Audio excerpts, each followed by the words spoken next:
राउत साहब मैं बहुत पहले से बाबा साहब का फॉलोअर हो गया था। जी। बाबा साहब का फॉलोअर का मतलब जोर जोर से बाबा साहब जय भीम नमो बुधाय ऐसा नहीं होता। ये तो मतलब थोड़े बहुत पढ़े लिखे लोग करते हैं। उनकी आइडियोलॉजी ही नहीं, उनकी स्टाइल भी आपको अपनानी चाहिए। बिल्कुल। एक बार मैं 14 अप्रैल को फंस गया दलित क्राउड में, और 14 अप्रैल को मैं जा रहा था, सूट बूट और हैट लगाया था बाबा साहब वाली। तो 3-4 लड़के बाहर मेरे पीछे बोल रहे थे कि देखो जोकर जा रहा है। तो दलित समाज में एक्चुअल अंबेडकर जैसा आप अपीयर होना चाहें तो दलित समाज में इसका रिजेक्शन है। मैं समझता हूँ सर, जो आपका सवाल है उसका जवाब भी उतनी ईमानदारी से दिया जाए कि ये पिछले 25-30 साल में आप देखेंगे जो राजनीति हुई है, कफ खोल करके, बटन खोल करके, नीचे तहमत बांध करके और मतलब कुछ नहीं पहन करके, मतलब दलित नेता को दलित जैसा दिखना चाहिए, दलित इंटेलेक्चुअल को वैसा दिखना चाहिए। तो ये कि वो जल्दी हमदर्दी में मान जाते हैं, तो हमारे जैसा ये कोट पैंट चंद्रभान साहब इतने ब्रांडेड पहनते हैं, तो ये हमारे कैसे हो सकते हैं? इनके पास तो पर ये मनाही तो मनुस्मृति में है ना। हाँ, तो अछूतों के खिलाफ। हाँ तो दलित ये मतलब इस पर कभी और बहस करेंगे। मनुवाद का देखिए, अब दलित महिलाएं सिंदूर लगाती हैं, शादी की सारी रस्में बाकी समाज की तरह करती हैं, और अम्बेडकरवादी भी हैं। तो कहीं न कहीं अनजाने ही मनु का जो इम्पैक्ट है दलित पर भी होने लगता है, जब दलित अम्बेडकरी स्टाइल को रिजेक्ट करता है। और आप जब पहले ऐसे, मैं समझता हूँ मेरी जानकारी में दलित आर्टिस्ट हैं जिन्होंने कहा मुझे हवाई जहाज का टिकट दो, क्योंकि बाकी को भी हवाई जहाज का टिकट देते हो तो मुझे भी दो, मैं भी उतना काबिल हूँ। बिल्कुल। तो आपकी जो ये तो बहुत अच्छी बात आपने किया, अब उसी को बाकी लोग भी फॉलो कर रहे हैं कुछ कुछ। तो आपकी हवाई जहाज की यात्रा की जो कहानी क्या है? क्या था साहब के 2015 अक्टूबर की ये घटना है। नागपुर में एक बड़ी सेमिनार हुई दीक्षा समारोह के उपलक्ष्य में। तो उसमें देश के कोने कोने से तमाम वक्ता और बहुत सारे लोग बुलाए गए थे, आर्टिस्ट बुलाए गए थे। तो एज ए कवि मुझे इनवाइट किया गया, मुझसे संपर्क किया वहाँ पर एक प्रोफेसर खोबरागड़े साहब है, उन्होंने और उन्होंने कहा राहुल जी आपको ऐसे ऐसे जो है उसमें आना है। मैं उससे पहले कभी जहाज में बैठा नहीं था, 2015 से पहले, तो फर्स्ट मेरी उड़ान थी वो। तो जहाज जब जाती थी तो कैसा लगता था? गाँव में रहते थे तो यूं देखते थे, ऐसे करके गिर जाते थे, जहाज जा रहा है। और बस, नहीं तो या फिर वो कागज के बना के उड़ाते थे ऐसे करके स्कूल में। तो कभी सोचा नहीं था कि मतलब जहाज में बैठने का मौका मिलेगा। हम मध्यम वर्ग परिवार से आते थे, फादर साहब छोटे से क्लिनिक चलाते थे, दादाजी अपना फौज पहले। मतलब आपके दादाजी फौज में थे? मेरे दादाजी फौज में सिलाई का काम करते थे।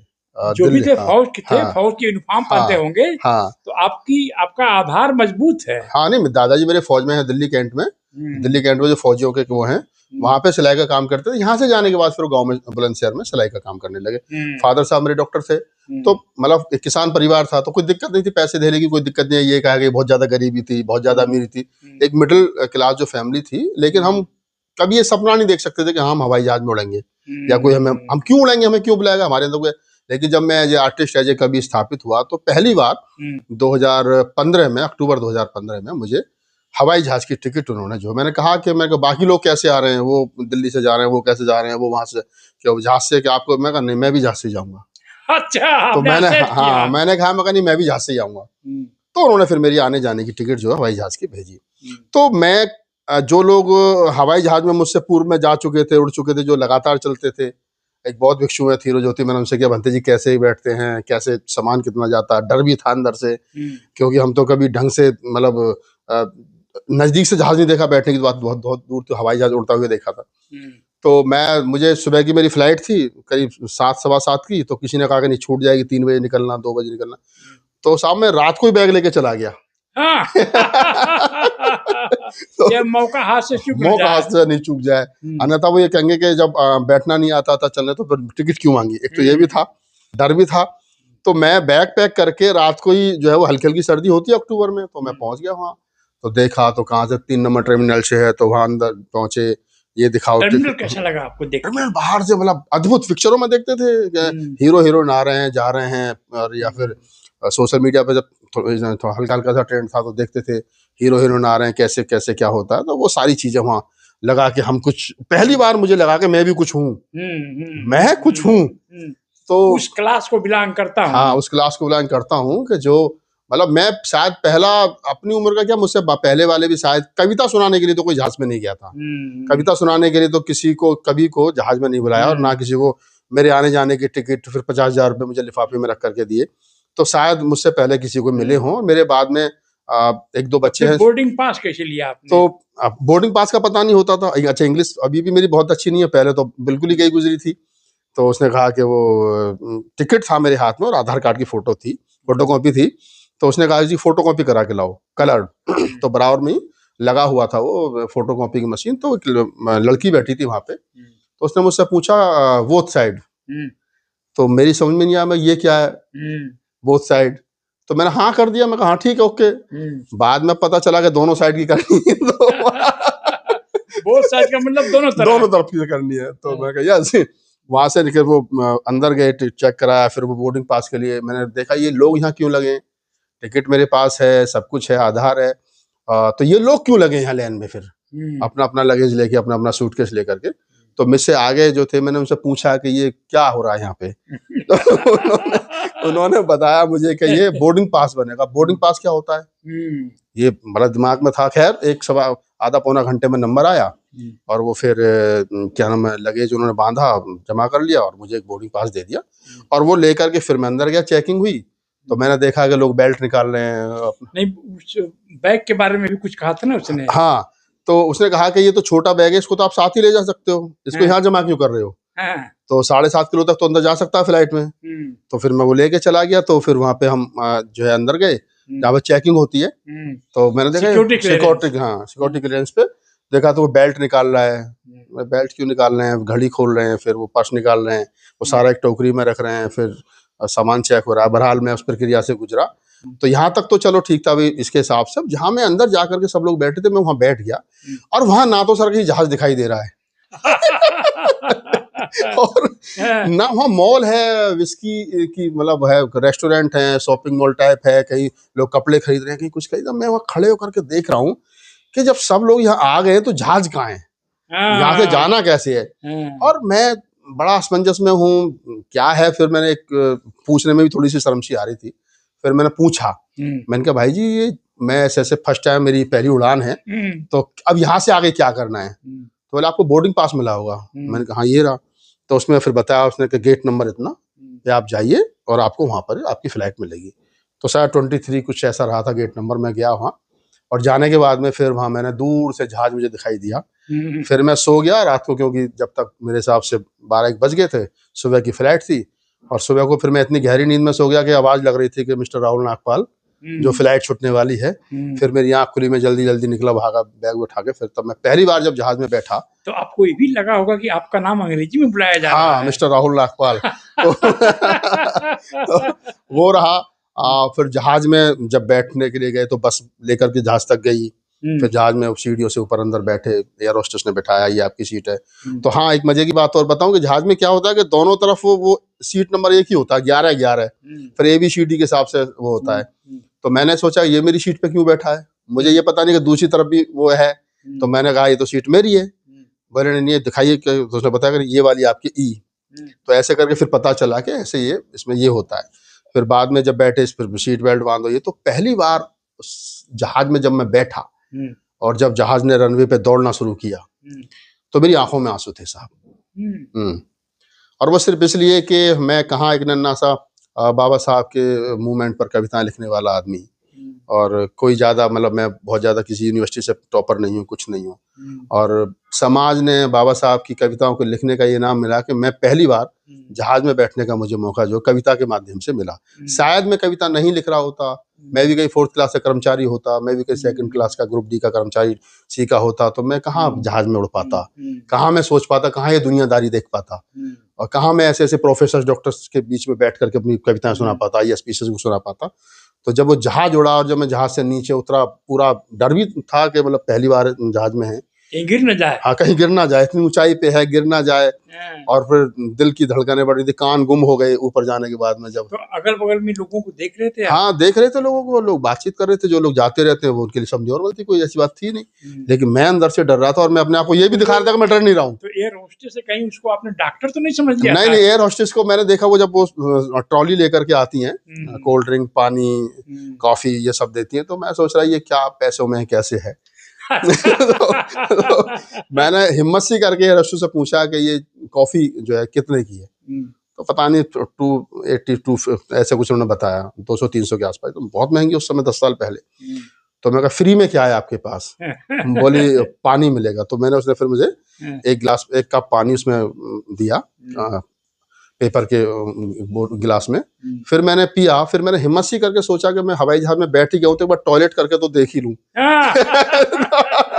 तो मैं हिम्मत करके मैंने एयर होस्टेस से पूछा कि इसमें टॉयलेट किधर है? तो उसने बनाया उस साइड। तो मैं गया और मैं जब उसको फ्लैश कर रहा था और जो उसमें आवाज आती है जोर से, मैं डर गया कि ये टूट के नीचे गिर जाऊं। वो खैर बना लिए, मेरे लिए पहला फर्स्ट था। और जब जहाज नीचे आनी शुरू हुई तब कैसा लगा? तब डर लग रहा था, क्लैश से अचानक, फिर कभी ऐसे ऐसे होती थी, फिर ऊपर नीचे होती है, और फिर जब मुड़ती है तो महसूस बॉडी को फील होता है कि हाँ कुछ हो रहा है। तो देखा, फिर नीचे जब आना शुरू हुआ, शहर दिखाई देना, नागपुर दिखाई देना शुरू हुआ, और फिर लग रहा है कि हम बादलों के बीच से गुजर रहे हैं, बादल हमसे नीचे रह गए हैं। अभी तक तो बादल ही हमसे ऊपर होते थे, बादल हमसे नीचे हैं। तो बहुत सारा नया अनुभव था। और जब नीचे जाकर के ठक से लगा और वो फिर हम लोग उतरे, गाड़ी रिसीव करने के लिए आई, फिर 5 स्टार होटल में रुकने की व्यवस्था की गई थी। तो पहली बार मेरा अनुभव था कि मैं जहाज में गया, 5 स्टार होटल में रुका। फिर 50-60 हजार लोगों की भीड़ थी वहां पर, जिसको कविताएं सुनाई मैंने लगभग 1 घंटा से ज्यादा। और फिर उन्होंने 50,000 का मुझे अमाउंट भी चलते टाइम दिया। तो मेरे लिए अनुभव था बड़ा, मैं भावुक भी था, मैं चीजों को सीख भी रहा था, मैं डर भी रहा था, और मैं ये भी दिखाने की कोशिश कर रहा था कि मैं डर नहीं रहा हूँ। जब वापस जहाज पर आए फिर दूसरे दिन या तीसरे दिन? दूसरे दिन मेरी वापसी थी और फिर चीजें नॉर्मल हुई। फिर मुझे पता चल गया ये बोर्डिंग पास है, इस पे जोन लिखा होता है, पहले इस जोन के पैसेंजर को चढ़ाया जाएगा, वहाँ जाकर नहीं खड़ा होना, आपके जोन की आवाज एयर होस्टेस या कोई भी कर्मी लगाएगा तब जाना है आपको, वैसे उलझना नहीं है कि नहीं मेरा ये जहाज है। तो उसमें जोन लिखा होता है, गेट नंबर है, बोर्डिंग पास में सीट नंबर है, सीट का ABCD है। और तो वो सारी चीजें फिर समझ में आई। उसके बाद फिर तो 10वीं-20वीं बार हवाई जहाज में उड़े, नॉर्मल हो गई चीजें। लेकिन आज भी मैं सर एक तो कह सकता हूँ आपके साथ, ये जो मैं अनुभव साझा कर रहा हूँ, एक बड़ा मेरे जिंदगी का एक विशेष संस्मरण है ये, कि मेरे जैसे व्यक्ति को रहना, खाना और एक एलिट क्लास में बैठना उठना, और ये सब शायद मैं कविता नहीं लिख पाता, अच्छी कविता नहीं कर पाता। तो एक फैन फॉलोइंग जो करोड़ों की समाज, पूरे देश के अंदर करोड़ों लोग जो फॉलो करते हैं, वो नहीं बनती, और फिर ना ही शायद मैं यहाँ तक सोच पाता कि चंद्रभान प्रसाद साहब को हम अखबार में पढ़ते थे, टीवी पर देखते थे टीवी पर देखते थे। गांव में रहते थे तो साहब का कॉलम छपता था राष्ट्रीय सहारा में, तो हम दलितों की चिट्ठियां हम भी लिखते थे। कभी साहब ने मेरी चिट्ठी का जवाब नहीं दिया, लेकिन लिखी हमने जरूर, और हम भी पूछते थे कुछ सवाल। तो साहब को तो हम जब से फॉलो कर रहे हैं। लेकिन हमारे जीवन की अचीवमेंट ये है कि मैं चंद्रभान साहब के साथ खड़ा हूँ, विवेक कुमार जी के साथ मैंने मन साझा किया, रतनलाल साहब हैं, लक्ष्मण हैं, बाबा साहब के तीनों पुत्र प्रकाश राव अम्बेडकर, राजरत्न आनंद राज अम्बेडकर, बीच वाले भीमराव यशवंतराव, तीनों बेटों के साथ में मैंने, पुत्रों के साथ में मंच साझा किया। आप तमाम लोगों जो हमारे आइडल थे उनके साथ मंच साझा किया। तो जीवन की बड़ी उपलब्धियां। राउत साहब, जो बाबा साहब की स्पीच 1944 की मद्रास वाली है, जिसमें वो ये बोलते हैं रूलिंग कम्युनिटी पैदा करना है। आखिरी लाइन जो उसमें है, so that rest of the society can see, ताकि बाकी लोग भी देखें दलित समाज को। तो वो इलेक्शन का रूलिंग क्लास नहीं, वह एक इस तरह का मिडिल क्लास पैदा करना चाहते थे, दलितों को उस तरह की मिडिल क्लास में देखना चाहते थे जिसमें रूल करने की सारी क्वालिटीज हो हर क्षेत्र में। हाँ, हर क्षेत्र में। जैसे आप जहाज की बात किए, अगर उसमें आप जहाज की बात करते तो शायद लोगों को बड़ा अजीब लगता है, क्योंकि लोगों के ड्रीम्स बहुत छोटे छोटे थे। टांगे पर बैठना ही उस समय बहुत बड़ी बात थी, रिक्शे पर बैठना ही बहुत बड़ी बात थी। तो जो आपने जहाज की बात की है, मैं भी कुछ ऐसे ही, मेरा भी अनुभव रहा है। तो अपने समाज को कैसे इस तरह बनाया जाए कि करोड़ों लोग जहाज में बैठने लायक बने। देखिए, वहीं फिर घूम फिर करके हमें आना पड़ेगा आप ही की बात पे। फोर्थ क्लास का कर्मचारी, सेकंड क्लास की तो फोर्थ और सेकंड क्लास की ग्रुप सी और डी की तो नौकरी बची नहीं है, ठेके पे चली गई। फर्स्ट क्लास और सेकंड क्लास की नौकरियां बची, वहाँ कंपटीशन बहुत ज्यादा हो गया है। तो ठेके पर नौकरी करने वाला व्यक्ति जो 10,000 15,000 की सैलरी पर काम कर रहा है, मैं नहीं समझ पाता कि वो हवाई जहाज में बैठ पाएगा, अपने बच्चों को बैठा पाएगा। यहाँ से नागपुर का किराया 6,000 रुपये है, 6,500 तत्काल लोग तो और महंगा मिलता है। तो आना जाना 15,000 रुपये, मुझे नहीं लगता वो आदमी कर पाएगा। तो हमारे लोगों को चाहिए कि उनको एक जो आप कह रहे हैं कि करोड़ों करोड़ों दलित हवाई जहाज में उड़ सकें, करोड़ों करोड़ों दलित जो है वो AC फर्स्ट का सफ़र कर सकें, सेकंड का सफ़र कर सकें, तो उसके लिए चाहिए कि फिर उनको घूम फिर करके बाबा साहब का जो सिद्धांत है कि आपको बिजनेस जो है वो यस, करोड़ों जॉब नहीं कभी बन सकते, नहीं बन सकते, करोड़ों बिजनेस खड़ा हो सकते हैं, खड़ा हो सकते हैं। तो दलित समाज की मुक्ति में मैं पाता हूँ दलित समाज का बिजनेस, मैथमेटिक्स, इंग्लिश, फिजिक्स, इसके और विदेश जाना, गांव में है तो शहर आना है। इसके अलावा जितनी भी अम्बेडकरवाद की परिभाषाएं हैं सब बकवास हैं। मैं बिल्कुल आपकी बात से सहमत हूँ और ये जीवन के अनुभव है। मैं पहली बार भोपाल भोपाल से पहले ग्वालियर पड़ता है, ग्वालियर में कवि सम्मेलन था। प्रोफेसर मनोज शेवरिया वहाँ पे हमारे मित्र हैं, आज भी हैं। उन्होंने मुझे आमंत्रित किया एक प्रोग्राम के लिए, माता झलकारी बाई के जन्मदिन पर, शायद 2010 या 11 के आसपास। उससे पहले मैं कभी ट्रेन में गया था तो पहले तो स्टार्टिंग में 7, 8 में 6 में लोग बुलाते थे, तो वैसे ही चले जाते थे उसमें डब्बे में बैठ करके, जनरल डब्बों में। फिर स्लीपर आया, बड़ी मुश्किल से हाथ तो स्लीपर में रहे। तो पहली बार जो मेरे पास शताब्दी की टिकट, जो भोपाल शताब्दी चलती है उसका टिकट आया, वो नई दिल्ली से चलती थी, शायद 1 नंबर प्लेटफॉर्म से चलती है। तो ट्रेन छूटने को तैयार है, मेरे हाथ में टिकट है और मैं ट्रेन को देख रहा हूँ और मेरी हिम्मत नहीं हो रही उसमें चढ़ने की। और मैं ट्रेन ऊपर पीछे से आगे तक सारी देख ली, उसमें मेरी पसंद का कोई डब्बा ही नहीं है। मुझे सब एसी है, फुल्ली एसी है और मैं रंग भी अलग है। मैं ये वाली ट्रेन तो है नहीं, या तो दूसरी ट्रेन होगी। अब टीटी मुझे देख रहा है, मैं उसको देख रहा हूँ। उससे कहला क्या बात है, मैं कहा सर मेरी ट्रेन। बोले क्या टिकट दिखाइए। बोले यही तो ट्रेन है, बैठिए इसमें, छूटने वाली है। मैं देखा तो फुल्ली एसी ट्रेन। मैंने कहा पहली बार मुझे किसी ने इस शताब्दी की टिकट भेजी और मुझे ये पता नहीं था कि शताब्दी या जो अन्य ट्रेन है, VVIP ट्रेनें हैं, उनमें स्लीपर के डब्बे नहीं होते हैं। ये मुझे था कि मेरे लिए तो कोई स्लीपर का ही टिकट भेजेगा। तो वो भी एक अनुभव था। बाद में अंदर बैठे, पढ़ने को अखबार मिला, पानी की बोतल। समाज में इतने आंदोलनकारी हैं, इतने मिशनरी हैं, इसमें अपने लोगों का ड्रीम बड़ा करने का अभियान क्यों नहीं चला? दरअसल पिछले दिनों हुआ क्या है सर, जब आप देखेंगे पिछले 20 साल 30 साल में आप झांक करके देखेंगे जब, तो पता चलेगा कि लोगों में सेल्फ रेस्पेक्ट का जो मूवमेंट है ना, वो नहीं चला है। लोगों के दिमाग में एक ही बात आ गई कि हम हुक्मरान बनेंगे तो सब कुछ ठीक हो जाएगा, हमारा प्रधानमंत्री बन जाएगा तो मैं बिजनेसमैन बन जाऊंगा, मुझे टिकट मिल जाएगी, मेरे खुद के हवाई जहाज होंगे तो हम हवाई जहाज में उड़ लेके जब तक रोज उड़ा करेंगे। तो वो उस तरीके की सोच जो है वो बन गई कि इसको ड्रीम नहीं, इसको इंग्लिश में डिलूजन बोलते हैं। हाँ, डिलूजन। तो वो कहीं ना कहीं रहा है। आप जैसे लोग, रतनलाल जैसे लोग, कुछ हम भी उसमें थोड़ा बहुत कर रहे हैं। अरे नहीं, आप में इतना बड़ा आर्टिस्ट है, इसको आप मोनेटाइज करिए। आप है, वो लेडी वंदना है, और इस तरह की और भी लोग हैं जी। आप लोग म्यूजिक कंपनी खोलिए। आप म्यूजिक कंपनी खोली जा सकती है, लेकिन अब समाज में उस तरीके का चाव है नहीं। कितना समाज, जो भी मैं बोल रहा हूँ, क्या दलित में बिजनेस का चाव है? नहीं है समाज में। तो भी जबरदस्ती कर रहा हूँ ना। अपने समाज के। अभी तो देखिए, अब इसको लोग अन्यथा न लेंगे, दलित समाज की मुक्ति का जो संघर्ष होना है अब, जब दलित मिडिल क्लास श्रिंक हो रहा है, तो दलितों में मौजूद एंटी अम्बेडकर वादियों की इतनी बड़ी हुजूम है कि पहली लड़ाई इन्हीं से लड़ना है, क्योंकि ये जो अमृत काल का भारत है, उसकी शक्तियों के एजेंट के रूप में एक फौज खड़ी हो गई दलितों के बीच में। पहली लड़ाई, पहला किला ये तोड़ना, गेट यह तोड़ना होगा, तब जाके दलितों का ड्रीम बड़ा बना सकते हैं। आप बिल्कुल ठीक कह रहे हैं सर आप। लेकिन आपने देखा होगा कि पहले अगर हम इस तरीके की बात करते थे तो 100 में से 90 कमेंट्स जो आते थे वो गाली आवाज के आते थे। अभी क्या है कि 90 पॉजिटिव आ रहे हैं, 10 लोग ऐसे हैं कि तो गालीबाज के हैं। और मेरा अनुभव जो अभी तक का रहा है, और मुझे जो लग रहा है कि आने वाले समय पे ये 10 भी खत्म हो जाएंगे, लोगों की समझ मतलब में कि बात। ऐसा आप ऐसा कल्पना करते हैं कि दलित गाली देना कम कर देंगे? हाँ बिल्कुल, मुझे लग रहा है, क्योंकि उनको लग रहा है कि जो चंद्रभान बहुत साहब कह रहे ज्यादा हैं, आप बहुत ज्यादा उम्मीद करने वाले मुझे लगते इसलिए भी हैं। लग रहा है कि मैं मंच पर, अरे मैं तो कुछ दलित को देखता हूँ गाली के अलावा कुछ जानते ही नहीं है, तो मुझे संतोष बढ़ाने के लिए ढांढस बढ़ाने के लिए एक दोस्त ने बोला, अरे प्रसाद जी बुरा मत मानिए, अपने माता पिता को भी ऐसे ही हाँ उनकी उनकी उनकी जो परवरिश है उसी प्रकार से हुई है। उनको भी गाली हाँ से ही बात करते हैं, बाप भी इनको गाली दे के बात करता है।